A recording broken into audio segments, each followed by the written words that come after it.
Well, thank you, Thierry, for allowing me to interview you.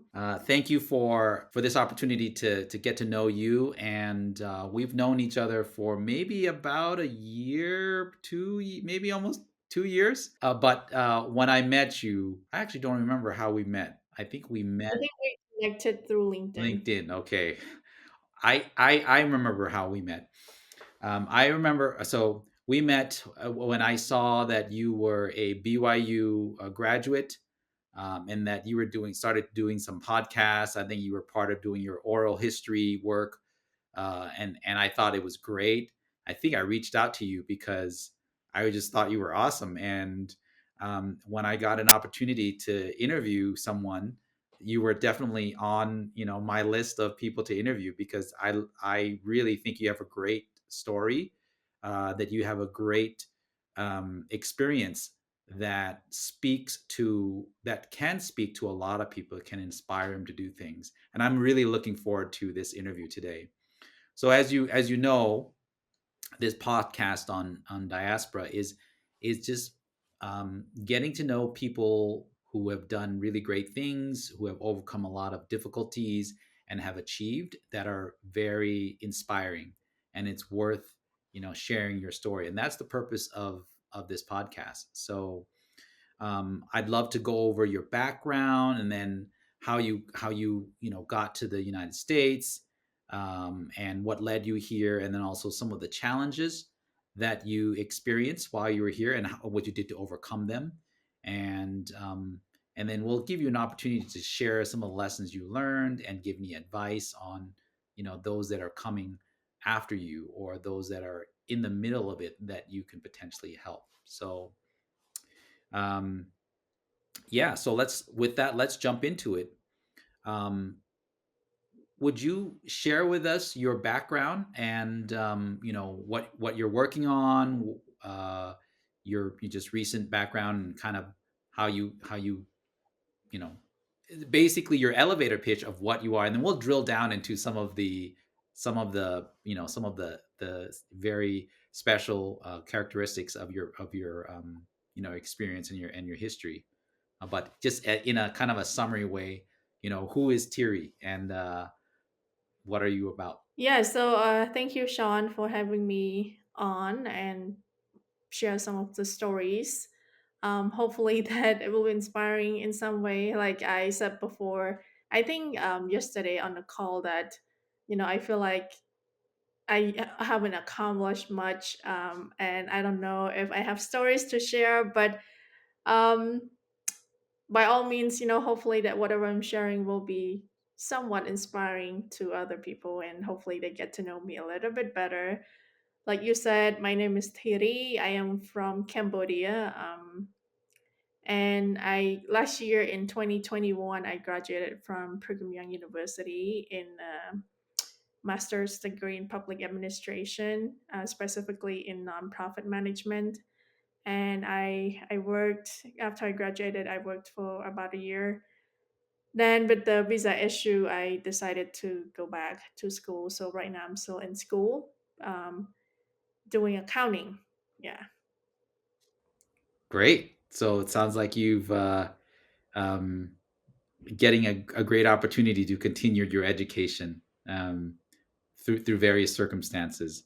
Um, One of the things that I think is really unique is your background as to how you got to where you are.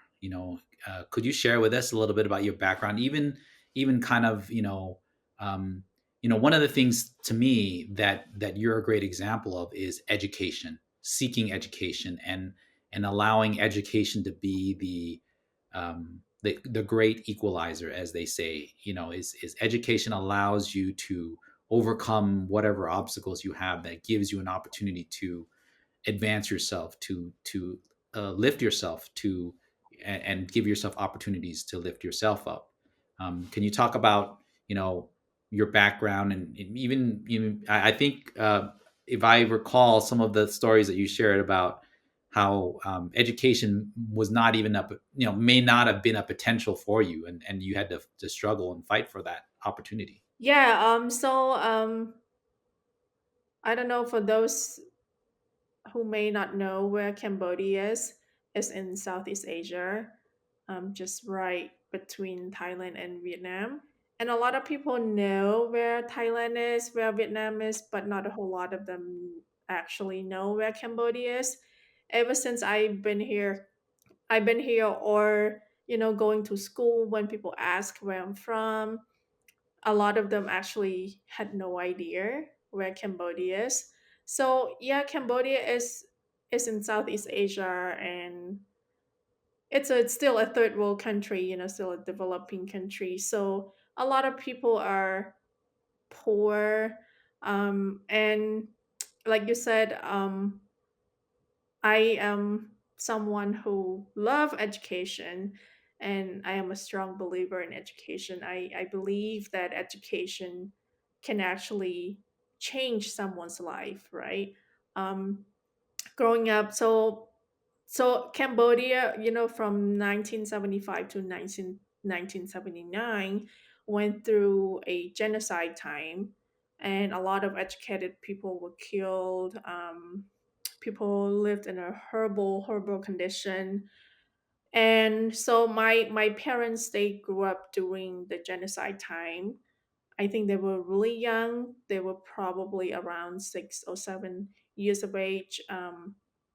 But um, because of that, the effect of the genocide, after that, the country started from the ground zero, and a lot of people had to live to fight for just day-to-day life, make sure that they're not starving and stuff like that.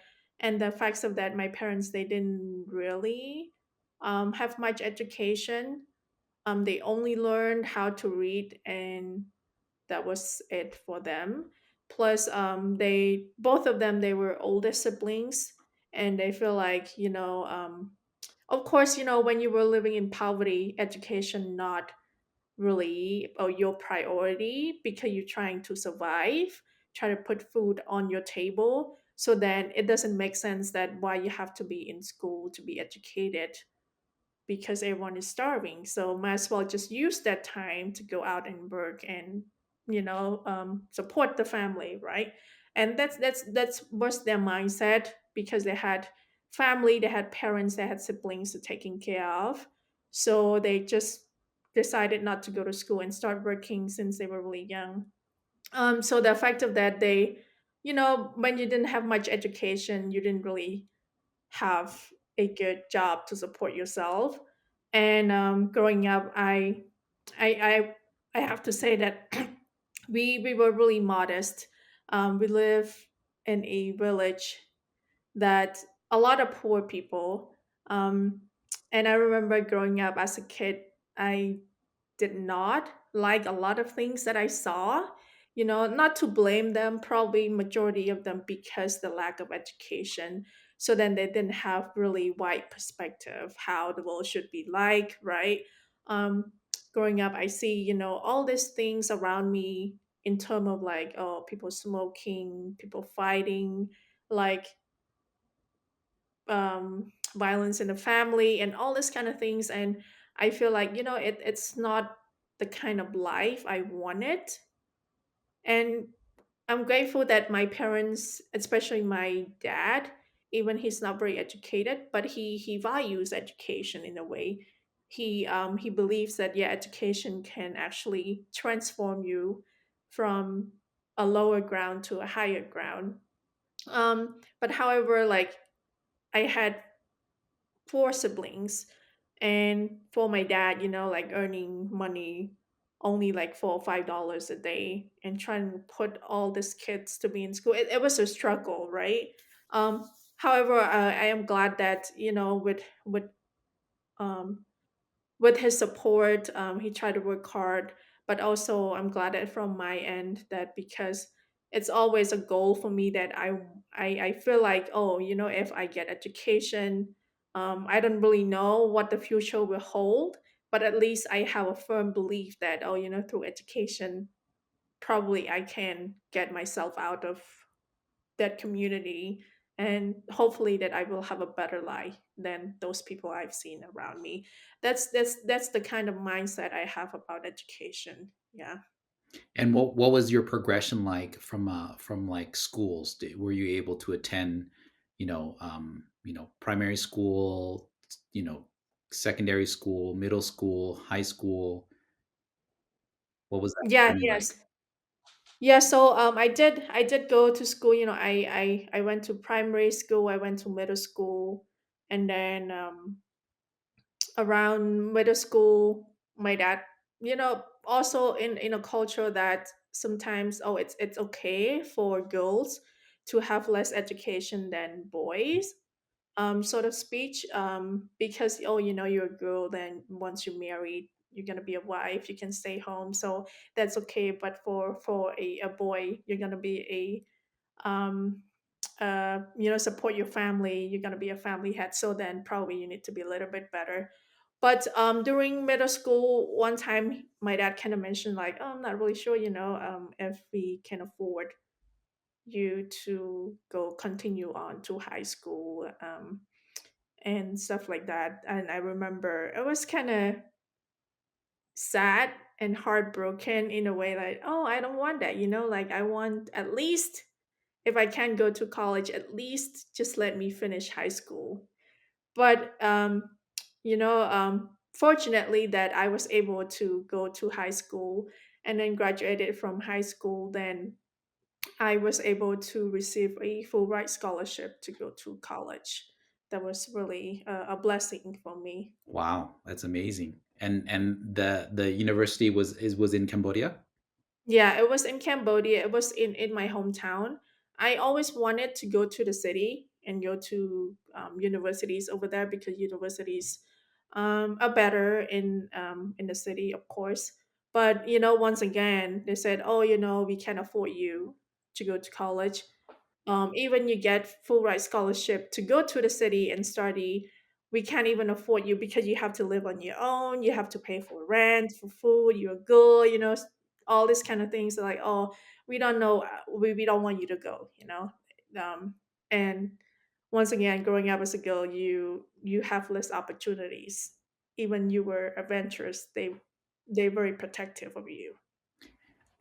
So one of my heroes in my life is my mom, and she has many siblings. And then when she was younger, her father passed away, and so she actually, her older siblings, her older brothers got to go to school and university and so forth, and she had to stop, but she fought for her opportunity to go to university, and she did, and she's one of my heroes. And I think I sense a similar spirit in you, in that you're fighting for the opportunity to go to school to get an education. Now, did you have a sense of how did you think about yourself being, what gave you the courage or the drive to pursue education, even though so my mom, we're from Laos. I was born in Laos, Southeast Asia as well, and it's very similar thinking, right? So it's usually the boys or the men that go to get the education. But what what inspired you? What was it, just you personally that just felt like, okay, I need to do this? Who did you have a role model or? Yeah, that's a good question. I feel like growing up, I did not have a lot of role models, because obviously, you live in a community that, how can I describe it? It just people trying to survive, and they always feel like education is only for people who are rich, because they have money, so then they can go to school. But for poor people like them, oh, it's not a thing. Even they somewhat had an idea that, yeah, education might be good for you, but they don't have a longer vision. They just only see a short-term solution, right? That, oh, we need to work, make money, but they don't see that education is a long-term investment, or at least even it's an investment for them. Oh, it's just really a long-term thing, so I can't really afford to get myself from point A to point B, to reach that.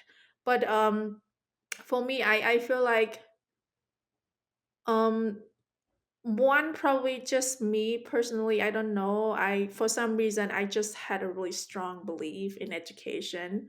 So that's why I was always motivated to go to school to learn. And I remember when I first started to learn how to read, and I was able to read some books, and I feel like, oh, this is amazing, like, I can read stuff. And I feel like, oh, if I would not have known how to read, at least, whatever book out there I can read, and I don't know what's going on inside that book. That's one thing. And another thing, I would say, I did not have any role models. But however, when I was around 10 or 11, that could be another thing too, is, so I became a Christian for one of the church. And I remember whenever I went to, when they had meetings on Sundays, I would go there and I would see people who are older than me, like they in high school, and stuff like that, and how they have all this group of high schoolers they were gathered around. And to me, it seems like, oh, it's really cool to see them together, and just the way they speak, it's just a different language from what I used to hear every day, sort of thing. So that way, it's also kind of give me another motivation or something to look up to a little bit, right? It's kind of like, oh, I want to be like that. I want to be a cool kid like that, like, oh, they know a lot of things. They also learn English. They know how to speak English, sort of thing like that. Yeah.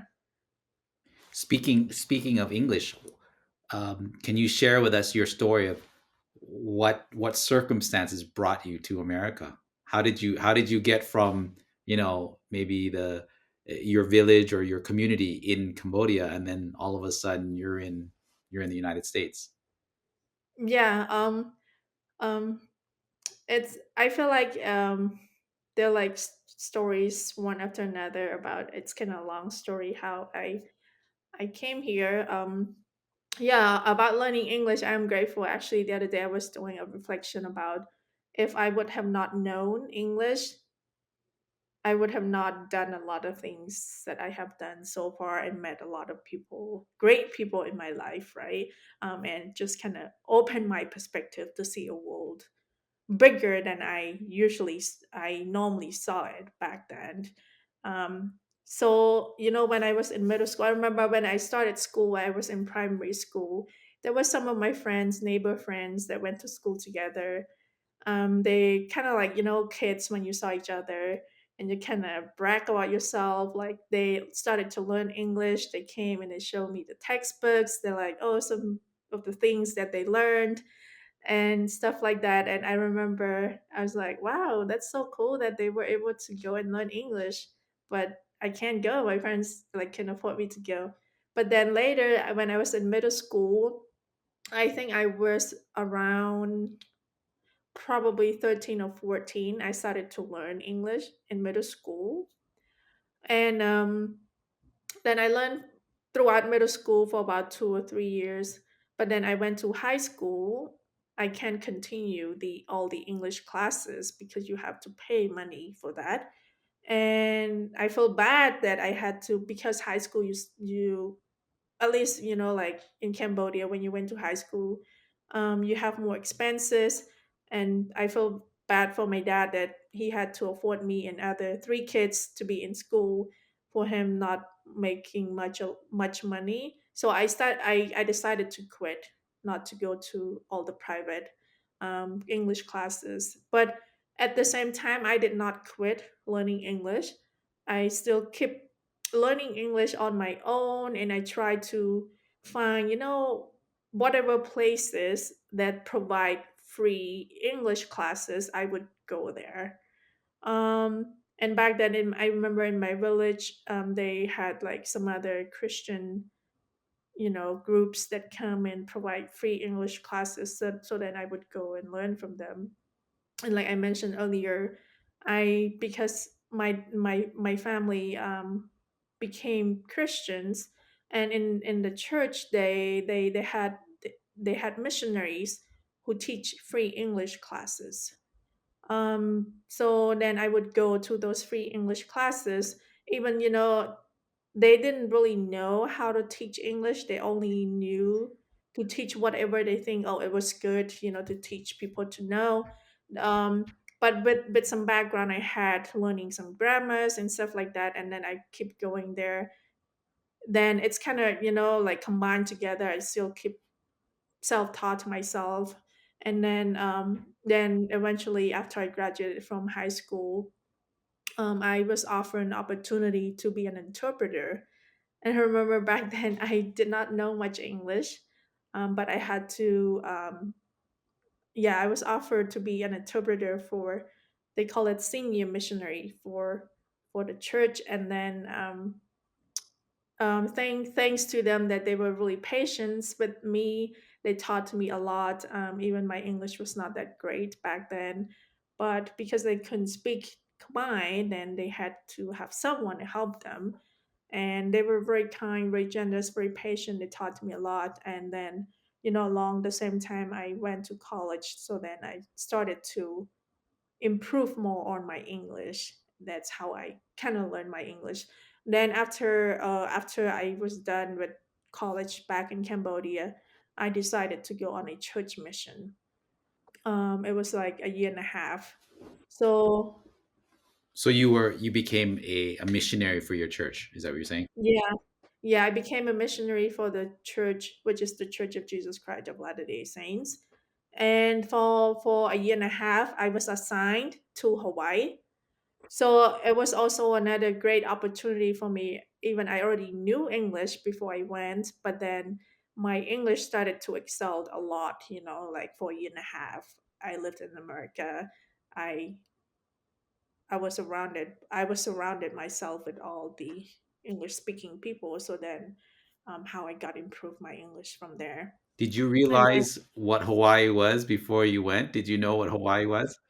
no, I had no idea, I all the only thing that I knew that it was an island surrounded by ocean, and they had some coconut trees. That's all I knew about Hawaii. Wow. Um, yeah, but then I went there, I realized, wow, it's a really attractive place, a lot of Paradise, as tourists many people there. Yeah, describe it. yeah, it's a paradise. But yeah, after that, toward the end of my mission, I had this couple in one of the areas I was in for about 9 months. And the husband, he's a professor at BYU Hawaii, Brigham Young University in Hawaii. And they kind of asked me some questions about, oh, what I wanted to do, after I went back home, finished my mission. Do I wanted to go to school and stuff like that? So I told them that, oh, I got a bachelor degree from Cambodia. And they did ask me like, oh, even you got a bachelor, do you have a desire to come to America, to go to BYU, probably pursue your master's? And I was like, oh, like it's always a dream for every person in Cambodia to come to America and to go to college. But I feel like that's really out of my reach. And I wasn't even I didn't even dare to dream about that because it's just very ambitious, and I can't afford that. But once again, because with their guidance, they give me advice how I should prepare myself, apply for a master, and with the help of the couple that I interpreted for when they were in Cambodia, I keep in touch with them so closely, so that they were willing to sponsor me financially to come to school at BYU. So that's kind of a story how I end up being here in America. So one of my favorite or one of my heroes or one of my role models is Steve Jobs, Mm, from an entrepreneurship innovation perspective. And one of his quotes, or at least people attribute to him, is saying Steve Jobs said something along the lines of, you can't connect the dots going forward, but you can connect the dots going backwards." And what you described to me is basically one step led to another step, led to another step, which led to another step, which led you to to Hawaii. And then from Hawaii you found an opportunity to come to the mainland, right? Mm-hmm. And so Yeah. you came and got your master's in public administration. Mhm. Yeah. And can you explain to the listeners what is a master's in public administration? Um, for those who want to be they call it public servants, or to work, for either for the government, for nonprofits, not much into business, so then they usually pursue public administration. So in the program, they have different emphasis, either on healthcare, um, um, governments from the state level to federal, with nonprofits. Um, so if any of those careers that are related to those four areas, then usually they would go into the MPA program. How did you Yeah. decide to choose this program? Um, Once again, I met the professor who went to BYU Hawaii to recruit the students who might have some interest in the program. So that was the end of my church mission. And but that mentors, the couple I mentioned earlier about asking me and give me guidance about going to school, they were able to set up an appointment for me to meet with that professor. So I was in a room talking to him, and he explained to me what the program was. And before I left for a church mission, I also worked about 7 to 8 months in one of the nonprofits in Cambodia. Um, Actually, it was an international nonprofit. I think the the the headquarter that they have is in Cambodia. I mean, in the states. Probably they're based in the states. Anyway, I worked for them for about 7 or 8 months. So, and I love that job. And that's how I got interested in the program, and wanted to study more about nonprofits because of that experience I had, working for that nonprofit, and how I saw that a lot of the work that they did, obviously with education, helping children and stuff like that, and it kind of touched my heart in a way because it related to my background, and stuff like that. And I always wanted to learn more about that. That's why I decided to go into the MPA program. So you got to go to university in Cambodia, and you're a girl, so that's pretty special. Then all of a sudden it's like, hey, you're going to Hawaii. Like, what does your community think of you? Like, well, what is Tiri, what is she, how is she getting to all these different things? What, how was that like back home? Like, you're doing all these things. Yeah, yeah, good question. I mean, even after I graduated from high school, I remember the first job that I ever did was to teach English. So I was an English teacher. Um, but I did see the how'd you say it? When kind of like education started to pay you back, and then your neighbors, they kind of saw that they were impressed with that, right? They're like, wow, like look at her. Actually, she did change herself. Education actually helped her. Even working with Americans, so when they saw that, oh, she knows how to speak English, so they was really impressed. Um, so I was someone that they kind of admired after that, even with me going to Hawaii and stuff like that. They're like, wow, that was awesome, for her, that she was able to do that sort of thing. Yeah. Yeah. And I don't know if you had a chance to go back to that one classmate who was bragging about how they were learning English. I don't know if you ever went back and spoke to them, and like, with all of the English that you've kind of mastered and developed. You know, it, I wouldn't think that you that English was not your, your first language. You speak, again, yeah, when your English is that good, no one even thinks about, oh, is English your second language? If you are still learning it, they'll know, oh yeah. But anyway, Yeah, that's um, very kind of you. in as you were getting your master's in public administration, one of the things as part of this podcast, what we want to highlight is, what were some of the challenges that you encountered when you were living your life here as a graduate student. um, what was that like, and what would, you don't need to talk about every struggle that you have, but some of the struggles that you think were pretty significant, or were, you know um, that you think others might encounter, and how did you overcome those struggles? Yeah, it was it was quite a challenge for me. Started the a master program.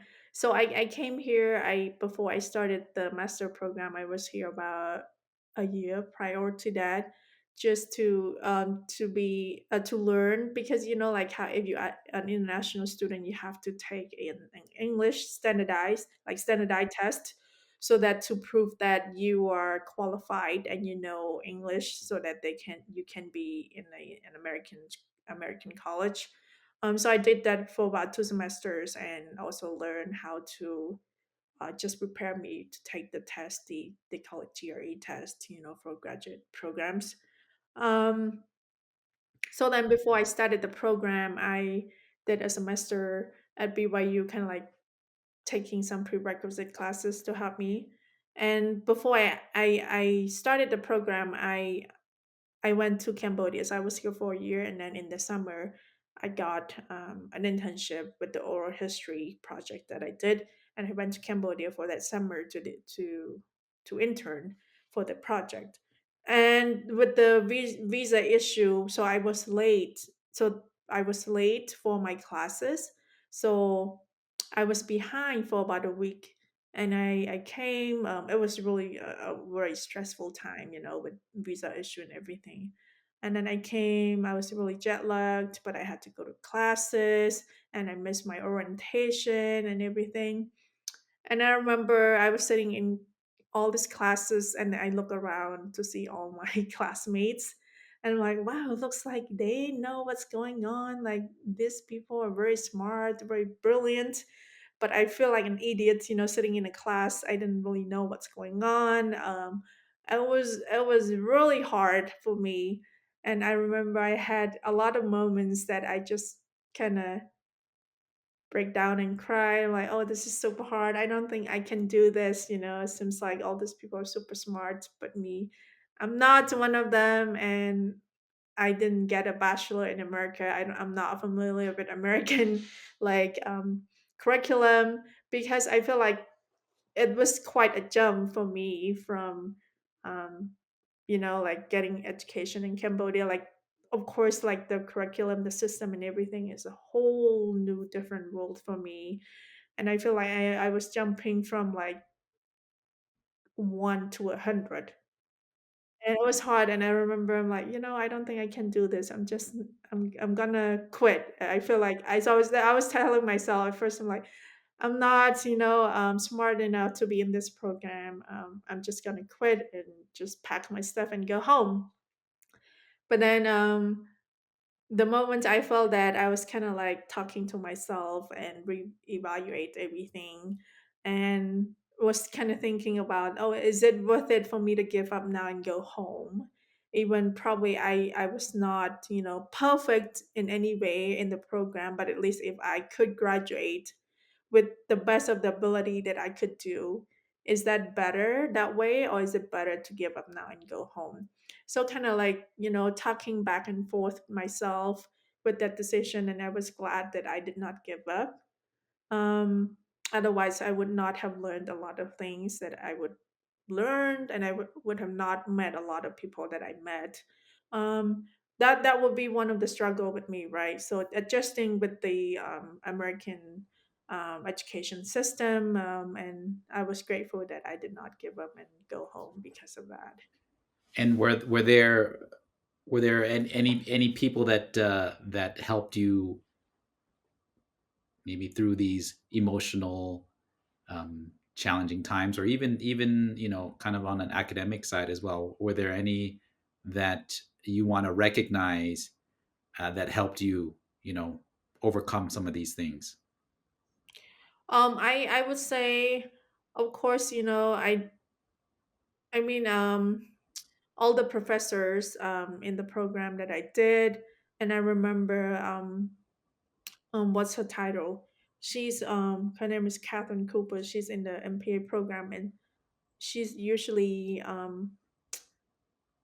I didn't remember her title, but anyway, so usually when students struggle with anything, they would go and talk to her. Mm. And she's the type of person that you walk in her office and then you came out and you felt great about yourself.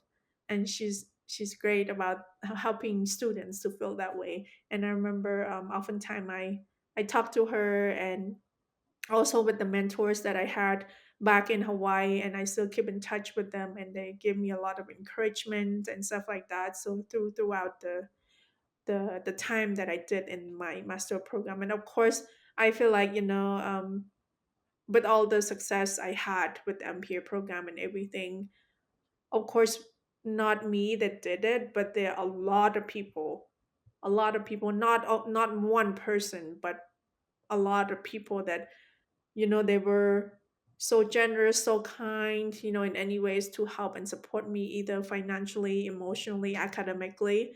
And by all means, I would not have done that without help from them. And I'm really grateful for that. Oh, that's great. One of the things I feel like as a as an Asian, kind of also growing up in the United States, I was born in Laos, but it seems to me like there is not a culture of admitting that you're struggling and going and seeking help from others. Um, and I appreciate your sharing that story of yeah, talking to that, whatever counselor or the person that you worked with. Yeah, I think that's one of the secrets I feel to success is if you're struggling, go and seek out people that can help. Admitting that you're struggling is I would think is a major progress. That once you admit that you're struggling, then that's how you can solve the problem, and other people can help you when you allow Yeah. people to help you. And I have to say that, like you mentioned about the culture of like when you're struggling, you shouldn't tell people, because in an Asian culture that, oh, as soon as you started to tell people what you're struggling with, you kind of burden them Mm, with your struggles, right? Which I have to admit that when I was struggling, I also not, you know, I feel like I should have seek more helps. I also still carry that culture with me, that whatever struggles I go through, I just keep inside me. That I mean, there were only some parts that I shared with people I wanted to share, but not everything. And plus, with all the background I shared previously, I feel like coming here, it's hard for me to relate to anyone, or in a way, even I tell them the whole story, nobody can relate to that because they've never been in that situation. In a way, that's how I thought about it. um Also, when I was struggling academically, I feel like, oh, even I tell my parents, I don't know if they can help me with that because they never experience of going to school, going to college. So it's hard for them to understand what exactly I was going through. So I never told my parents that I was struggling. I kind of somewhat sometimes like, oh yeah, it's hard, being in school, but not like pour out everything, because there's no way they could understand it, and they can't really give me advice or anything in terms of schooling in general. Yeah. yeah, I feel like that's one of the things that is a psychological, like I will call it a trap or a stumbling block, is this concept of, oh, no one knows how I'm feeling, or no one's like me. So this, I'm different, so I'm not going to tell anybody because no one's going to be able to relate or share with me. But what you just shared with me was, as I was getting my master's, I felt like everybody's so accomplished and so successful. How did they let me in the program? And But as I went through it and I got to know my classmates, they also struggle as well, and it just gave me the confidence to know that, oh, I'm not different than everybody else. Everyone is working hard, and if you work hard, you can overcome it. You just need to adapt to it, and you know again, put forth that effort and admit that you are struggling, and then when you do that, that's the beginning of you overcoming Mhm. that obstacle. So um what advice would you give to, let's say, uh a brand new kind of student, or someone coming to school, someone just coming here, and you were a little bit older, right? You've already graduated college, and so you didn't get a chance to um grow up in an American environment, like like in high school or in junior high, and all of that. So it was a big cultural difference. What advice would you give to those that are in your shoes or in similar shoes? I would say, just have a clear goal, or remember why you came here from the first place, because there are times that you kind of question a little bit, why am I here, what am I doing, like, sort of thing. But once again, if you keep that why, the original why that brought you here, then I would say that is the biggest motivation for you to keep moving forward when, in times of like crisis.